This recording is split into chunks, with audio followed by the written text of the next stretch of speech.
Unfortunately, but welcome once again to our new video, where we pay tribute to the celebrities who pass away on a daily basis.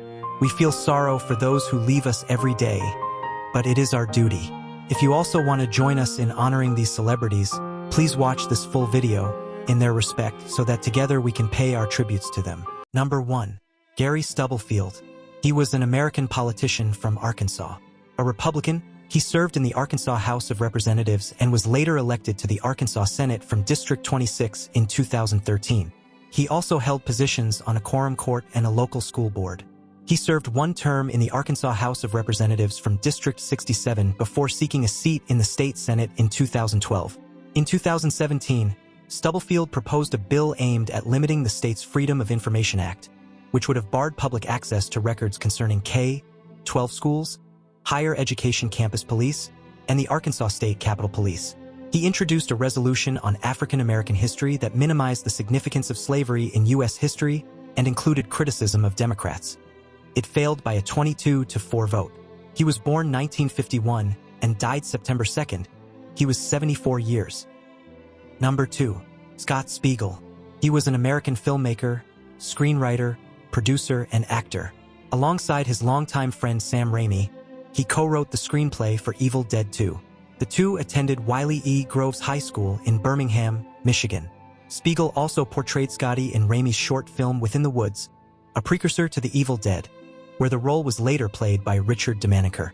In the early 1990s, Spiegel played a role in shaping independent cinema by introducing Quentin Tarantino to producer Lawrence Bender, a connection that led to the production of Reservoir Dogs. In 1999, Spiegel directed From Dusk Till Dawn 2, Texas Blood Money, a direct-to-video sequel to the original film. He later co-founded the production company Raw Nerve alongside directors Eli Roth and Boaz Yakin. He was born 1957 and died September 1st. He was 67 years. Number 3. George Raveling. He was an American basketball player and coach at the collegiate level. As a player, he competed for Villanova University and later went on to serve as head coach at Washington State University, 1972, the University of Iowa, and the University of Southern California, 1986. Raveling worked as Nike's global director of basketball sports marketing from 1994 until his passing in 2025.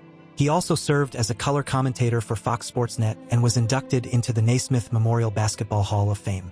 He coached the Washington State Cougars beginning in 1972, leading the program to 2 NCAA tournament berths over the course of his 11-year tenure.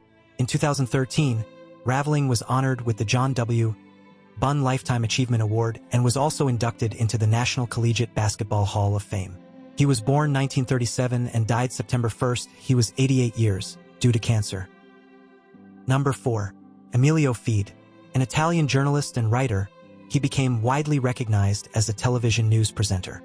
Beginning in 1981, he directed the flagship broadcast TG1 and later went on to lead both Studio Aperto and TG4, shaping Italian television journalism for decades. He began his professional career with Italy's public broadcaster RAI in the early 1950s, eventually emerging as one of the network's most familiar news personalities during its era of near-total dominance in Italian television. From 1991, while serving as director of TG4 on Rete 4, owned by media magnate and former Prime Minister Silvio Berlusconi, Fede was frequently criticized for managing the news with a strong pro-Berlusconi slant. He was born 1931 and died September 2nd. He was 94 years. Number 5. Morten Arnfred. He was a Danish film director and screenwriter.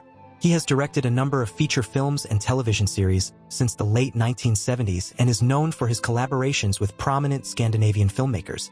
Arnfred began working in Danish cinema in the 1970s, initially gaining recognition as an assistant director and later moving into directing. His film, The Russian Singer, was selected for screening at the 43rd Berlin International Film Festival. He later collaborated with Lars von Trier as co-director of the television miniseries trilogy Rigid. Beyond feature films, Arnfred has been active in television, directing miniseries and TV movies, further establishing himself as one of Denmark's most versatile storytellers. He was born 1945 and died September 2nd. He was 80 years due to a short illness. Number 6. Rosalyn Drexler. Drexler was an American creative figure whose career combined the visual arts, literature, theater, television, and even professional wrestling. While she earned honors such as an Obie Award for playwriting and an Emmy Award for her television work, she became most widely associated with her pop art canvases. She also reached a popular audience through her novelization of the film Rocky, published under the pseudonym Julia Sorrell. Drexler drew on her time as Rosa Carlo when writing her 1972 novel To Smithereens, which was well received by critics.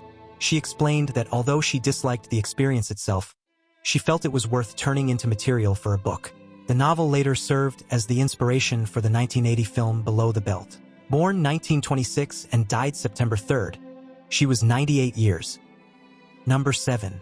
Jacques Charrier. He was a French performer and creative artist who worked as an actor, film producer, painter, and ceramicist.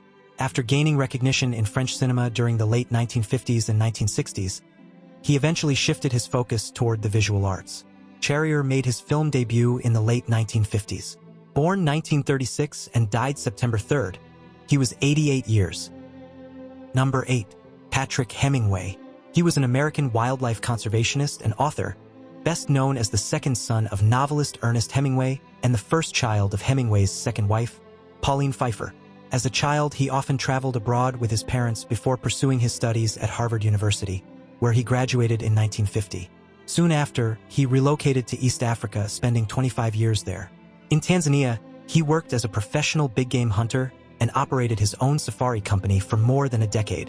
In 1955, he established the Tanganyika safari business near Mount Kilimanjaro, but stepped away from it in the early 1960s due to his wife's illness. He later dedicated himself to education, spending 12 years teaching wildlife conservation at the College of African Wildlife Management in Tanzania. Born 1928 and died September 2nd, he was 97 years. Number 9. Robert J. Lifton. An American psychiatrist and author, he gained prominence for examining the psychological origins and consequences of war and political violence. He is also noted for formulating the concept of thought reform and for being an early supporter of psychohistory.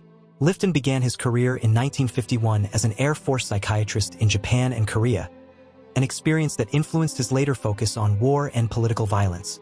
He went on to teach and conduct research at the Washington School of Psychiatry, Harvard University, and John Jay College of Criminal Justice, where he co-founded the Center for the Study of Human Violence. He belonged to Collegium International, a group of prominent figures in politics, science, and ethics, dedicated to developing new strategies for achieving peace, social justice, and economic sustainability.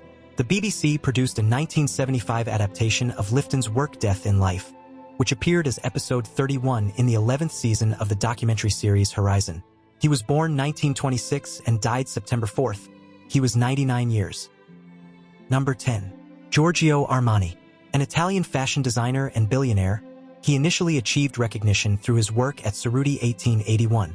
He went on to establish the Armani brand in 1975, which expanded beyond clothing into areas such as music, athletics, and high-end hotels.